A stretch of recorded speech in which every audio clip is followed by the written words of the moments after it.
Alrighty then. Checking the sound, checking the sound. Can you guys hear me? Can you guys hear me? What is going on? Just checking the sound. Just want to make sure everything is good to go.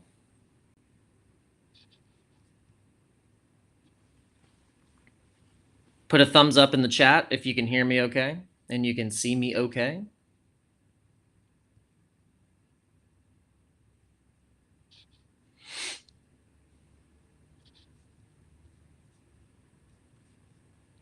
Yep. Okay, cool. Got confirmation. All right, you guys are awesome. Thank you. All right, well, let's get this little live stream going. Welcome, welcome, welcome. Hope you guys are doing well. I hope you're alive because, because the market took a shit. Big old shit the bed for the market. But we're here to tell you it's all good. It's all good.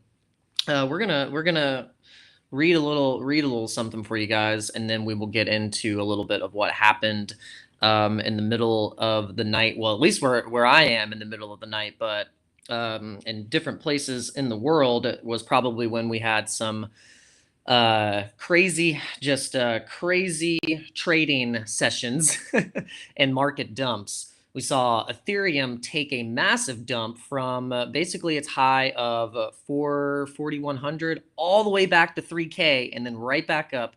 And then we saw Bitcoin do a nasty little dump as well. We're going to show the candles. We're going to show the wicks of this manipulation. I think it's massive market manipulation. I think either the whales are playing games or it's the US government dumping Bitcoin so Microsoft can get a better buy. Apparently, Amazon and Microsoft are going to be voting and delegating votes pretty soon here to add Bitcoin to the treasury. So they see what's happening with Michael Saylor. They see that it is very successful for Michael Saylor. And I think that possibly Bill Gates and Jeff Bezos called Biden and said, hey, hey, old Joe, you got that Silk Road Bitcoin, right? Got that Silk Road Bitcoin? Well, let's sell that shit. Bring it down. So, all right. But who knows? Who knows? But what I will say is that with these wicks that that are happening right now, they immediately get bought up. So as much as they're trying to manipulate the market, I don't think it's going to keep working because it's only just a matter of time. So Let's read this real quick, and then we'll get on with it. All right, so this is Psalm 40. I waited patiently for the Lord. He inclined to me and heard my cry. He drew me up from the pit of destruction, out of the miry bog, and set my feet upon a rock, making my steps secure. He put a new song in my mouth, a song of praise to our God. Many will see and fear and put their trust in the Lord. Blessed is the man who makes the Lord his trust, who does not turn to the proud, to those who go astray after a lie. You have multiplied, O Lord my God, your wondrous deeds and your thoughts toward us. None can compare with you. I will proclaim and tell of them, yet they are more than can be told. In sacrifice and offering you have not delighted, but you have given me an open ear. Burnt offering and sin offering you have not required. Then I said, behold, I have come. In the scroll of the book it is written of me, I delight to do your will. O my God, your law is within my heart. I have told the glad news of deliverance in the great congregation. Behold, I have not restrained my lips. As you know, O Lord, I have not hidden your deliverance from my heart. I have spoken of your faithfulness and your salvation. I have concealed your steadfast love and your faithfulness from the great congregation. As for you, O Lord, you will not restrain your mercy from me. Your steadfast love and your faithfulness will ever preserve me. Your evils, or for evils, have encompassed me beyond number. My iniquities have overtaken me, and I cannot see. They are more than the hairs of my head. My heart fails me. Be pleased, O Lord, to deliver me. O Lord, make haste to help me. Let those be put to shame and disappointed altogether who seek to snatch away my life. Let those be turned back and brought to dishonor who delight in my hurt. These are all for the people who got liquidated. Let those who turn back and brought to dishonor who delight in my hurt. Let those be appalled because of their shame who say to me, aha, aha. But may all who seek you rejoice and be glad in you. May those who love your salvation say continually, great is the Lord. As for me, I am poor and needy, but the Lord takes thought for me. You are my help and my deliverer. Do not delay, oh my God. All right, so let's check out this market manipulation, guys. Let me get my scene here. All right. So look at this. Look at this. Oh, don't do this again. All right, so what we had here was some massive manipulation moves here. Luckily, none of our trades got liquidated. We were good, but I will say though, you guys were watching last night, we had the Pepe trade up 1,000 or more in profits. And we were thinking to ourselves, man, if we were smart, we would take most of those profits. I guess we weren't smart, but we're getting a recovery. We said, you know what? We'll go to bed, and if it does, and if it's still there, if it's not, we'll hold the line. Hold the line. That's what we have to do here, guys. We got to hold the line because this was obvious market manipulation. They wanted to scoop up a little bit more low prices before it really starts to run again. I just see it. You see it right here. You got this big red candle, big green recovery candle. We had orders sitting right here waiting to get bought up. And then look at this. Again, they did it. So this is crazy. This is crazy, guys. And then you can see it almost tried to touch it again. They were like, yeah, let's get some even more cheaper Bitcoin for the big boys. But the thing is that there's an interesting metric that's happening right now that we've been talking about for months now, is that Bitcoin is running out on exchanges, and so is Ethereum. And so there's a lot of things that I think are not being revealed in terms of the nature of how this market is operating. I think there's some massive, massive moves about to happen. And I think we've obviously are going to get tricked into thinking that the bull run's over, whatever, you're going to sell too early. And there's a lot of people, even Crypto Man Ran is saying, hey, this isn't it. There's more to go. And it's just going to be this same damn narrative that always happens every time, where we get something like this and then people sell too early, or we get some FUD like some quantum computer chip that it's, people are claiming, oh, it's going to crack the Bitcoin code, and it's like, no, it's not. I think it's been already kind of proven that the quantum computing chips are still, even though they can compute and process on a insane scale, it still wouldn't be able to crack the mathematical code of Bitcoin. And so there's just a lot of FUD that's happening right now, and I think it obviously is some massive market manipulation. And also, it really smacked the leverage. So anyone that had any leverage trades about 7x or more got smashed, got completely just destroyed. They got wrecked so hard. So I really do want to say that I feel for you guys if that is you and you got liquidated because of this, because this is market manipulation. It's not like this was like your fault or you're stupid or something. It's not your fault. It really isn't. So if you're feeling like angry or upset or like feeling stupid, don't, because it's okay. This was 100% market manipulation. You can see it. Look at the candles. I mean, look at them. They're insane. And this is on the 5-minute. This is on the 5-minute. So this is what we're looking at here. So let's look at the daily. This is Bitcoin. And I do apologize for the slowness that is this computer. When I get back to the States, I might break this computer in half. I might dump all the stuff on it, like get it off onto a hard drive, and I might take it and just like break it over my knee. I might do it. I might even film it because I hate this computer. So anyway, massive market manipulation. I hope you guys are okay. Let's see who's here. Let's see who's in here right now. Check in the people in here. Let's see. Yo, what's going on, Ryan Birchfield? What's up, Ozzy? We got Stay Calm. We got Baggy. We got Wheeze Bernie. I always call Bernie. No, Wheeze Barney. Wheeze Barney the second. We got Shark. What's going on, guys? Make yourselves known in the chat too. I want to see who's in here. See who's tagging along for this live stream.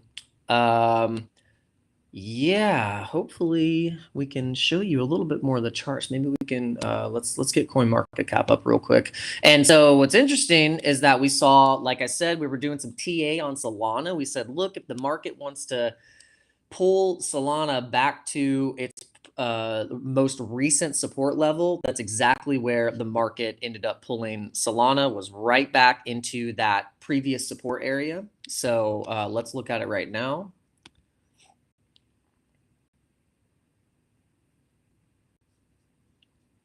Let's see. All right, so Solana sitting at $215. So that's like basically exactly where we were saying that, hey, if Solana is going to go somewhere, it's probably going to go there. And I'll tell you though, I was not expecting ETH to lose $1,000 in value that quick in 24 hours. It went down 6%. That was a massive shakeout. And then also in the past 24 hours, we had XRP go down 12%. We had Dogecoin get hit pretty hard, 10%. We had Cardano got hit really hard at 13%. And then Tron, I think Tron, because of the U.S. government or the SEC investigating Justin Sun for fraud or something like that. There was some news that was about Justin Sun. So then that, Tron went down 16%. So yeah, I mean the alts got kind of smacked here, but you can see they're making a recovery. Pepe went down 11%, now up 5%, and trying to see what actually went down the most. Let's see what got smacked down the most in the top 100 in the past 24 hours. Let's see. Looks like movement moved. What went or that? Or no, that's up 60%. I need to know what went down the most. That's what I knew. That went up the most. Okay, so PopCat looks like in the top 100. PopCat went down the most, about 23%. IOTA down 20%. Dog with Hat was down 19%. The Sandbox. So yeah, Brett 18%. So yeah, guys, if you were in some altcoin trades, oh, if you had too high leverage, then it was nasty. So basically, what I'm learning now. Now I posted this on a Twitter post recently where I saw Marty Party explain that, hey guys, like this is kind of the nature of the game. They love to wreck like 7, 8, 10x or higher leverage where they have these liquidation points, and the market knows where most of these stop losses or liquidation points are set at through the order book. So what they do is they will dump that damn thing right there, and then also they will be eyeing levels of where the shorts are then going to get liquidated. So what they do is that on the reverse, they're eyeing the liquidations for the longs, and then they're eyeing also the liquidations for the shorts. And so your job is to be basically front running both of those decisions of the whales and what the market is basically going to be doing. And so if you were able to kind of catch it and kind of sniff out that there was going to be a little liquidity grab, then you could have taken profits, waited for a really nice like mega dip, and then do it. But it's hard to do that sometimes. I mean, even us last night, we were looking, we knew the market was volatile. We had profits to take and we didn't really take them. So it's okay. It's not like you're going to get it every single time, but the fact that we didn't get liquidated is great. And you want to know why we didn't get liquidated is because we're not at a freaking 10x leverage. We're like 4x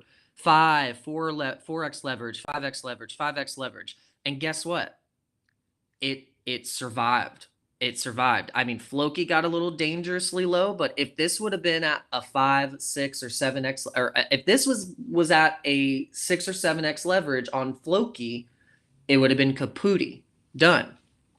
All of these trades, if I was at a 10x, would have been liquidated. I would have been liquidated for thousands of dollars. And so I'm learning now that don't get so damn greedy. If you can literally 5x a trade,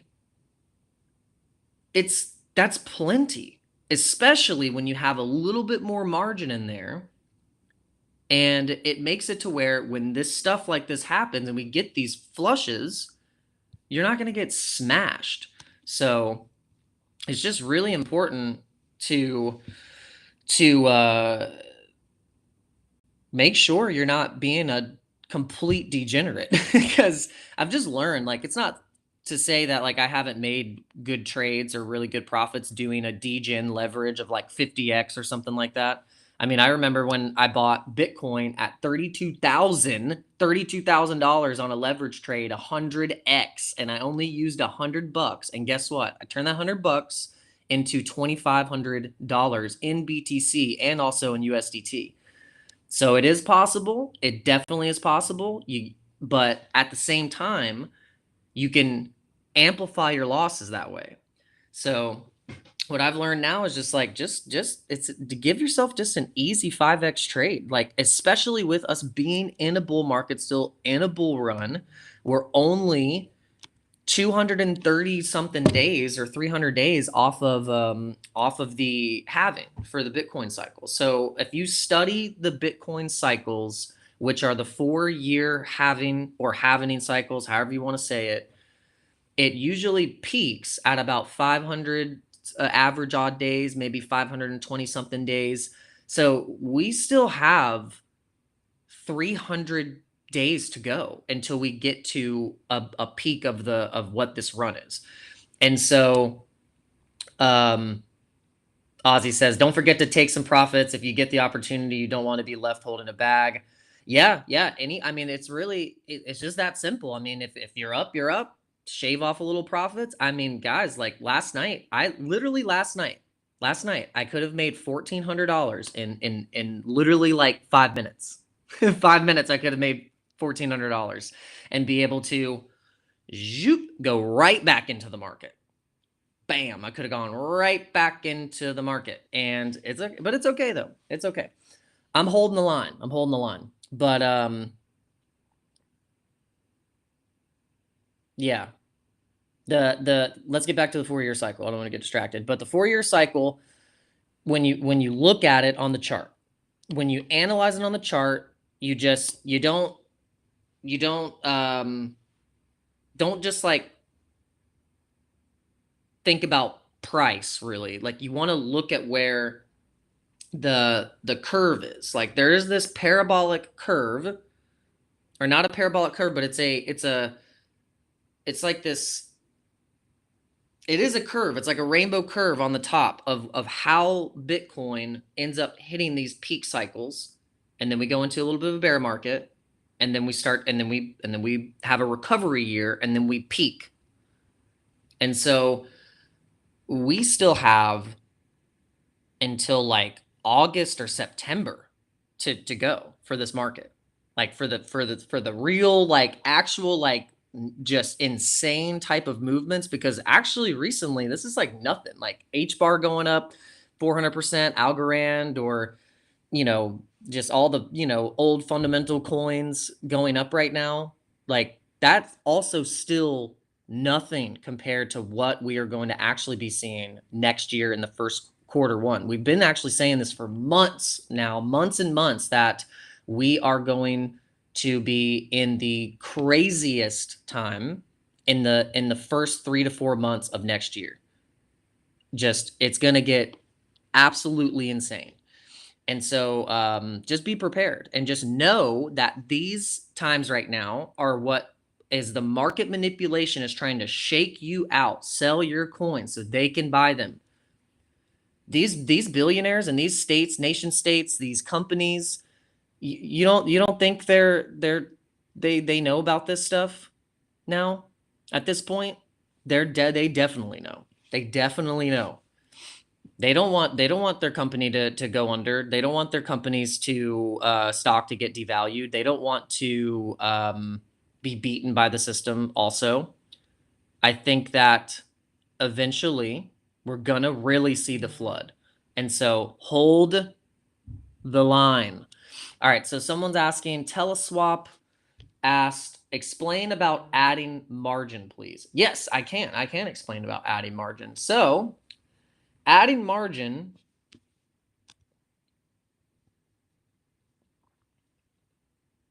if we can show you real quick. Man, this market's just going crazy. This market's just crazy right now. So yeah, guys, just be prepared for massive market manipulation happening. Basically for the next couple days, there's probably going to be some weird stuff happening. All right, so to adding margin or decreasing your margin is where you can actually add the margin into your trade. Like say you have $100 in USDT, and you just want to add some margin on say this Pepe trade. What it does is it's not actually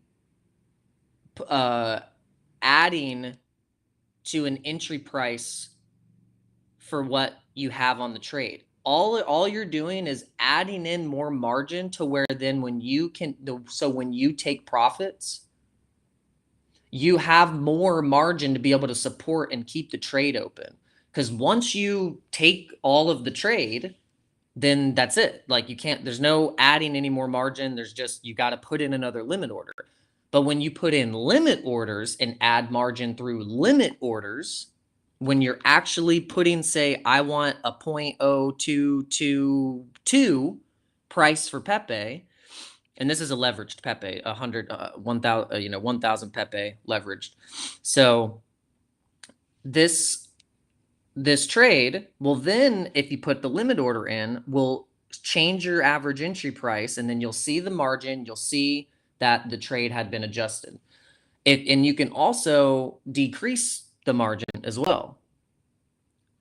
Now this is with isolated. So with isolated margin, the margin is set specifically for that trade. When you have cross margin, it means if that trade gets at any point close to your liquidation level, or say it's got 60% or negative 60% or whatever, negative 50, it's going to take margin from your account to be able to make sure that it's covered. And so it takes margin from across your account, and that's how cross works. But a lot of people don't really use cross. It's pretty just standard for people to use isolated margin because it's just you have a little bit more control over the trade. You basically are kind of like, you're adding in margin when it needs it. You're adding in, or decreasing it. You're, taking profits, and then you can re-enter back in. The same thing with cross, but I think it's just isolated is a little bit more straightforward. So yeah, so that's how you can actually add margin. But really, it says never add, and then Shark says never add margin. You can lose all your money. Well, I mean, it all just depends on the situation of the trade. And then Teleswap said trade to then buy spot, build your bags. Yeah, I mean that's what I've done. I mean, it works. It works when it doesn't. I'll just say it works when it doesn't. Whenever you're trading and you make profits, it's always a good thing to take most of those profits and then buy spot. That's actually how I was able to build up my spot bags a little bit more over the past couple months, is that anytime I make profits on these trades, I will keep a little margin in the accounts to be able to go back in or, retrade it up.